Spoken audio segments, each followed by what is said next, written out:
السلام علیکم ورحمۃ اللہ وبرکاتہ۔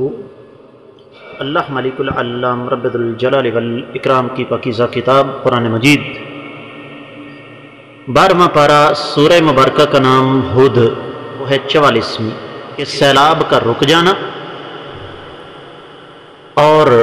طوفان کا تھم جانا اور پھر کشتی کا کسی کنارے لگ جانا یا کشتی کا کسی خشک جگہ پر آ جانا۔ اللہ رب العزت ارشاد فرماتے ہیں وقیلا، اور کہا گیا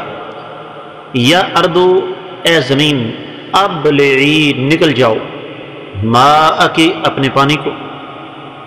ویا سماء اور اے آسمان اقلعی رک جاؤ، وغیض اور خشک کر دیا گیا الماء پانی، وقضی اور پورا ہو گیا الامر فیصلہ، واستوت اور کشتی جا لگی علی الجودی جودی نامی پہاڑ پر، وقیلا اور کہا یہ گیا بعدن دوری ہے للقوم ایسی قوم کے لیے الظالمین جو کہ ظلم کرنے والی ہے۔ بامحاورہ ترجمہ سماعت فرمائیے گا۔ اور فرما دیا گیا کہ اے زمین اپنے پانی کو نکل جاؤ اور اے آسمان تھم جاؤ، پانی خشک کر دیا گیا، کام پورا کر دیا گیا اور کشتی جودی نامی پہاڑ پر جا لگی، اور فرما دیا گیا کہ ظالم لوگوں پر لعنت نازل ہو۔ امام ابن کثیر رحمۃ اللہ علیہ نے اس آیت مبارکہ کی تفسیر بیان کرتے ہوئے ارشاد فرمایا کہ جب زمین پر موجود تمام کے تمام انسان غرق ہو گئے ماسوائے کشتی میں سوار لوگوں کے، تو زمین کو حکم دیا گیا کہ وہ اپنا پانی چوس جائے، اور آسمان جو بارش برسا رہا تھا اس کو حکم دیا گیا کہ بارش کو روک دو، اور پانی جو ہے وہ خشک کر دیا گیا۔ اور اللہ تعالیٰ کا جو فیصلہ تھا کہ جو بھی کفر کے راستے پر چلے گا یا چل رہا ہے آج اس کا بچاؤ نہیں ہے، وہ سارے کے سارے برباد ہو گئے، ڈوب گئے۔ اور جودی پہاڑ کا جہاں تک تعلق ہے، ابن کثیر رحمۃ اللہ علیہ کے بقول امام مجاہد بن جبر کہتے ہیں کہ یہ پہاڑ جزیرۃ العرب میں ہے، اور تمام کے تمام پہاڑ اس وقت غرق ہو گئے تھے لیکن یہ نہیں ہوا۔ امام قتادہ کہتے ہیں کہ یہ کشتی 1 مہینہ اس پہاڑ پر ٹکی رہی، اور ساتھ یہ بھی انہوں نے فرمایا کہ اللہ تعالیٰ نے سیدنا نوح علیہ السلام کے اس معجزے کو، سیدنا نوح علیہ السلام کی اس کشتی کو لوگوں کے لیے ایک نمونہ عبرت بنا دیا۔ بے شمار کشتیاں ایسی ہیں جو بنتی ہیں ٹوٹ جاتی ہیں لیکن وہ کشتی نہیں ٹوٹی۔ امام دہاق کہتے ہیں کہ جودی نامی پہاڑ موصل میں ہے، بعد نے کہا اس یہ کوہ طور ہے۔ تو یہ تمام کی تمام روایات چونکہ اسرائیلی ہیں لہذا ان کے بارے میں کچھ نہیں کہا جا سکتا۔ امام ابن ابی حاتم ایک روایت لے کر آئے ہیں، ابن کثیر رحمۃ اللہ علیہ نے اسے نقل فرمایا ہے کہ سیدنا نوح علیہ السلام کی کشتی جس دن جودی پہاڑ پر ٹکی وہ جمعے کا دن تھا، اور سیدنا عبداللہ بن عباس کا قول ہے کہ اس کشتی میں 80 لوگ سوار تھے اپنے اہل و عیال سمیت، کل تعداد 150 تھی، اور اللہ رب العزت نے اس کشتی کا منہ جو ہے وہ مکہ کی طرف کر دیا تھا، اور 40 دن تک اس کا رخ مکہ کی طرف آہا۔ پھر اللہ تعالیٰ نے اس کشتی کا رخ جودی پہاڑ کی طرف کیا تو جودی پہاڑ پر جا کر یہ کشتی ٹک گئی۔ تو سیدنا نوح علیہ السلام نے سب سے پہلے ایک کوے کو بھیجا تاکہ وہ زمین کی خیر خبر لے کر آئے، تو کوے نے خشک جگہ دیکھ لی تو وہیں پہ بیٹھ گیا۔ تو سیدنا نوح علیہ السلام نے اس کے بعد پھر ایک کبوتری کو بھیجا، وہ واپس آئی تو اس کی چونچ میں زیتون کا پتا تھا، اور اس کے جو پنجے تھے وہ کیچڑ کے ساتھ لتڑے ہوئے تھے۔ تو سیدنا نوح علیہ السلام کو اس بات کا یقین ہو گیا کہ پانی جو ہے وہ زمین چوس چکی ہے۔ تو سیدنا نوح علیہ السلام جودی پہاڑ سے نیچے اترے اور وہاں پر ایک بستی کی بنیاد رکھی جس کا نام سمانین رکھا، اور وہ جو بستی تھی ایک طویل عرصے تک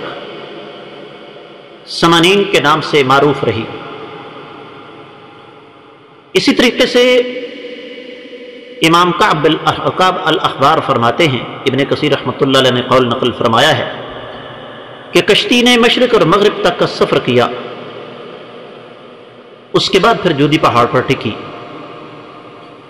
اور امام قتادہ کے بقول رجب کی 10 تاریخ تھی جب یہ سوار ہوئے، 1 مہینہ جودی پہاڑ پر کھڑے رہے، اور ان کا کشتی سے نکلنے کا جو دن تھا وہ 10 محرم تھا، اور اس دن ان سب نے روزہ رکھا۔ اس کے بعد بات آ جاتی ہے وقیل بعدا للقوم الظالمین، کہا گیا کہ لعنت ہے اس قوم کے لیے جو ظلم کے راستے پر چلتی ہے۔ تو اس سے خاص طور پر ابن کثیر رحمۃ اللہ علیہ نے استدلال فرمایا ہے کہ بنیادی طور پر یہاں پر بعد کا معنی اللہ تعالیٰ کی رحمت سے دوری، یعنی لعنت اور پھٹکار ہے، ہلاکت ہے، خسارہ ہے، اس لیے کہ وہ ظالم اپنے کیے ہوئے اعمال کی وجہ سے گرفت میں آ گئے۔ تو تفسیر ابن کثیر میں جو کچھ بیان ہوا اس کا خلاصہ یہی ہے کہ یہ کشتی اللہ تعالیٰ کے حکم سے جودی پہاڑ پر ٹھہر گئی، زمین نے اپنا پانی چوس لیا، آسمان سے بارش رک گئی اور اللہ کی طرف سے حکم ہو گیا۔ اہل علم یہ لکھتے ہیں کہ اللہ تعالیٰ نے اس آیت مبارکہ میں دراصل تذکرہ فرمایا ہے اس طوفان کے بعد کا،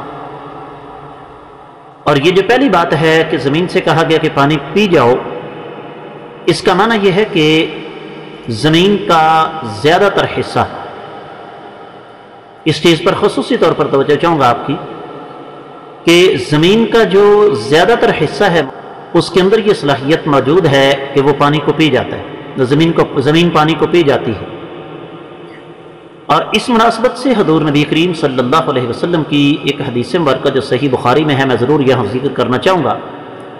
اور وہ حدیث نہیں بلکہ اگر تھوڑا سا غور کیا جائے تو ایک آئینہ ہے میرے اور آپ سب کے لیے۔ آقا علیہ الصلوۃ والسلام نے فرمایا کہ زمین 3 قسم کی ہے اور انسان بھی 3 قسم کے ہیں۔ پہلی قسم کی زمین جو کہ زرخیز ہے، اور اس کی خوبی کیا ہے کہ بارش آتی ہے آسمان سے، اور یہ زمین اس پانی کو جذب کرتی ہے، پیتی ہے، اور زمین کا زیادہ تر علاقہ، زیادہ تر زمین اسی قسم کی ہے۔ تو آقا علیہ الصلوۃ والسلام نے فرمایا اپنی پیاس بجھا کے، اپنے سینے کو ٹھنڈا کر کے، یہ زمین پھر دوسروں کی پیاس بجھاتی ہے، دوسروں کو فائدہ پہنچاتی ہے، زمین سے انگوریاں اگاتی ہے، فصلیں اگاتی ہے، باغات اگاتی ہے، پھل پھول اگاتی ہے۔ فرمایا یہ اس مسلمان کی مثال ہے جو آسمان سے آنے والی وحی، اللہ اور اللہ کے رسول صلی اللہ علیہ وسلم کے فرامین کو پڑھتا ہے، سیکھتا ہے، سمجھتا ہے، خود بھی عمل کرتا ہے، دوسروں کو بھی دعوت دیتا ہے۔ دوسری قسم کی زمین نبی علیہ الصلوۃ والسلام نے فرمایا پیان، بنجر، کلر زدہ، بارش ہوتی ہے، پانی کو روک لیتی ہے، سٹور کر لیتی ہے، لیکن پیتی نہیں، لوگ اس پانی سے فائدہ اٹھاتے ہیں۔ یہ اس آدمی کی مثال ہے جس نے علم کو سیکھا، سمجھا، لیکن خود عمل نہیں کیا، دوسروں کو وعد و نصیحت کرتا رہا۔ اور یہ تیسری قسم کی زمین نبی علیہ الصلوۃ والسلام نے فرمایا چٹیل، پتھریلی، بارش ہوتی ہے، پانی رکتا ہی نہیں، آگے چلا جاتا ہے۔ یہ اس آدمی کی مثال ہے جس نے نہ کبھی دین کو سیکھا اور نہ ہی سیکھنے کے بعد آگے پہنچایا۔ تو زمین جو ہے اس کو اللہ تعالیٰ نے حکم دیا کہ ابلعی ماءک، اپنا پانی پی جاؤ، اور آسمان کو یہ حکم ہوا کہ تھم جاؤ، پانی جو ہے وہ خشک ہو گیا۔ اور اس کے بعد پھر کیا ہوا؟ یہ قضی الامر، اللہ تعالیٰ کا جو فیصلہ ہے کہ یہ قوم ہلاک ہو جائے گی، تو وہ اللہ تعالیٰ کا فیصلہ صادر ہو کر رہا، یعنی قوم جو ہے وہ تباہ و برباد ہو گئی، قوم جو ہے وہ پانی کے اندر غرق ہو گئی۔ یہ جو بات ہے واستوت علی الجود، کہ یہ جودی پہاڑ پر کشتی ٹک گئی، اہل علم نے یہ لکھا ہے کہ یہ پہاڑ عراق اور آرمینیا کے درمیان اور اس کا نام جبل ارارات ہے، اور یہ پہاڑ نہیں بلکہ پہاڑی سلسلہ ہے، اور اس پہاڑ سے اترنا جو ہے وہ انتہائی زیادہ آسان ہے۔ اور یہ جو بات کہی گئی کہ بعدا للقوم الظالمین، دوری ہے، اس سے مراد اللہ تعالیٰ کی رحمت سے دوری یعنی لعنت ہے ان ظالموں پر۔ یہاں پر ایک سوال کہ کیا وہ پانی اللہ کی ساری زمین پر آیا تھا؟ اس حوالے سے مورخین کا آپس میں اختلاف ہے، اور اس حوالے سے بھی اختلاف ہے کہ اس وقت انسانوں کی آبادی کتنی تھی، لیکن قرآن کے اسلوب سے یہ پتہ چلتا ہے کہ جب وہ پانی پہاڑوں کی بلندیوں تک پہنچ گیا تو زمین کے ہر کونے تک پہنچ گیا۔ اس آیت مبارکہ کا خلاصہ ہمارے سامنے یہ آتا ہے کہ اگر تھوڑا سا ہم غور کریں تو ہمیں سب سے پہلے توحید کا سبق ملتا ہے۔ اللہ تعالیٰ کا حکم ہوا زمین کو تھم جاؤ، پانی پی جاؤ، پی گئی۔ آسمانوں کو حکم ہوا بارش روک دو، رک گئی۔ پانی کو حکم ہوا خشک ہو جاؤ، پانی خشک ہو گیا۔ اس کا مطلب یہ ہوا کہ رب کائنات جو چاہیں جب چاہیں جیسے چاہیں اور جہاں چاہیں کر سکتے ہیں، یہ طاقت یہ قدرت کسی اور کے پاس موجود نہیں۔ تو میں امید کرتا ہوں کہ یہ آیت مبارکہ آپ کو اچھی طرح سمجھ آ گئی ہوگی۔ اس کے ساتھ ہی اس آیت مبارکہ کی مختصر تفسیر مکمل ہوتی ہے۔ اللہ نے چاہا تو انشاءاللہ آنے والے سبق میں ہم اگلی آیت مبارکہ پڑھنے کی کوشش کریں گے۔ اللہ سمجھ کر عمل کرنے کی توفیق عطا فرمائے۔